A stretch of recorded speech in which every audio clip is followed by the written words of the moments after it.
Hi guys, നമ്മൾ എവിടെയാണ് സമ്പത്ത് നിക്ഷേപിക്കുക? നമ്മുടെ സമ്പാദ്യം എവിടെ നിക്ഷേപിക്കണം? ഇത് എല്ലാവരും എല്ലായ്പ്പോഴും ചിന്തിച്ചു മനസ്സിലാക്കിയിരിക്കണം എന്നില്ല. നമ്മുടെ ജീവിത ലക്ഷ്യങ്ങൾ നിറവേറ്റണമെങ്കിൽ നമ്മൾ എവിടെയെങ്കിലും ഒരു സമ്പാദ്യം നിക്ഷേപിച്ചേ പറ്റുള്ളൂ. കാരണം നമ്മുടെ കാലം അങ്ങനെയാണ്. അങ്ങനെ പോകുന്ന സമയത്ത് നമ്മുടെ കുട്ടികൾക്ക് നമുക്ക് പെട്ടെന്നുണ്ടാവുന്ന ചില അത്യാവശ്യ കാര്യങ്ങൾക്ക് നമുക്ക് പണമില്ലാതെ വരും. ആ സമയത്ത് നമ്മൾ പണം അന്വേഷിച്ചാൽ ചിലപ്പോൾ കിട്ടിയില്ലെന്നും വരും. അതുകൊണ്ട് എപ്പോഴും നമുക്കൊരു സമ്പാദ്യം, ഒരു നിക്ഷേപം എവിടെയെങ്കിലും ഉണ്ടായിരിക്കണം. ഉദാഹരണത്തിന്, നമ്മൾക്ക് ഒരു 5 വയസ്സായ പെൺകുട്ടി ഉണ്ടെന്നിരിക്കട്ടെ. ആ പെൺകുട്ടി വളർന്നു വലുതാകുമെന്നും ഒരു 15 വർഷം കഴിഞ്ഞാൽ ആ കുട്ടിക്ക് ഉപരിപഠനം വേണമെന്നും ആ കുട്ടിക്ക് വിവാഹപ്രായം എത്തുമെന്നും നമുക്കറിയാം. പക്ഷേ നമ്മൾ ആ കുട്ടിയുടെ ആ പ്രായത്തിൽ 5 വയസ്സിൽ നമ്മളിതൊന്നും അധികം ശ്രദ്ധിക്കാറില്ല. പക്ഷേ ഇന്ന് വർദ്ധിച്ചു വരുന്ന ഈ ഭാരിച്ച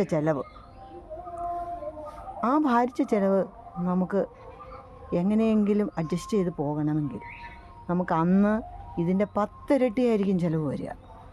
അന്ന് നമ്മൾ കൈമലർത്തിയിട്ട് കാര്യമില്ല, കാര്യം നടന്നല്ലേ പറ്റൂ.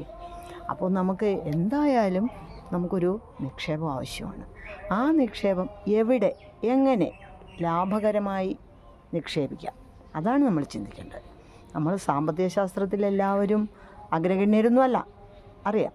പക്ഷേ ഈ കുട്ടി വളർന്നു വലുതാകുമ്പോൾ അവളുടെ അല്ലെങ്കിൽ ആൺകുട്ടിയാണെങ്കിൽ അവൻ്റെ ആവശ്യങ്ങൾ വളർന്നു വരുമെന്നും അത് വളരെയധികം ഭാരിച്ച ചിലവായി വരുമെന്നും എല്ലാം നമുക്കറിയാം. പക്ഷെ നമ്മളാരും അത് ചിന്തിക്കാറില്ല.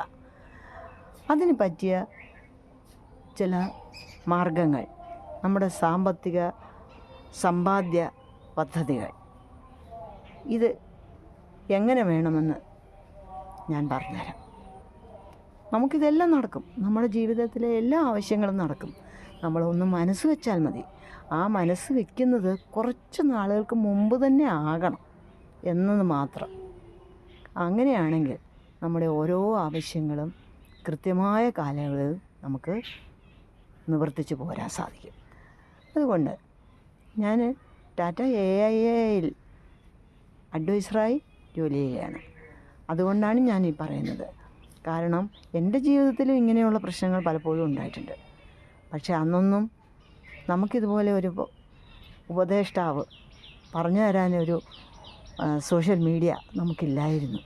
ഇന്ന് സോഷ്യൽ മീഡിയയിൽ കൂടി നമ്മുടെ ജനങ്ങളതറിയണം. എവിടെ, എങ്ങനെ, എന്ത് ചെയ്താൽ നമുക്ക് ഭാവിയിൽ അല്ലലില്ലാതെ നമ്മുടെ കാര്യങ്ങൾ ഭംഗിയായി നിവർത്തിച്ച് കൊണ്ടുപോകാം, അത് നമ്മൾ അറിഞ്ഞേ പറ്റൂ.